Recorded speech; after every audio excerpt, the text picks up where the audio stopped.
નમસ્કાર દર્શક મિત્રો, નવા વિડીયો સાથે આપનું હાર્દિક સ્વાગત છે।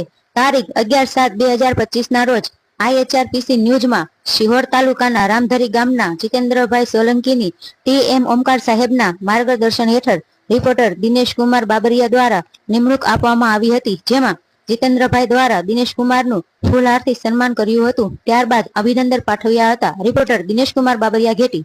હા તો નમસ્કાર દર્શક મિત્રો, શિહોર તાલુકાના રામધરી ગામે આજે આપણે રામધરીના સોલંકી જીતેન્દ્રભાઈ નાગજીભાઈ નું પત્રકાર તરીકેનું નિમણૂક કર્યું છે અને મારા તરફથી એમને IHRPC ન્યૂઝ દ્વારા અને મારા સર ઓમકાર સાહેબના માર્ગદર્શન હેઠળ આપણે એમને નિમણૂક આપ્યું છે।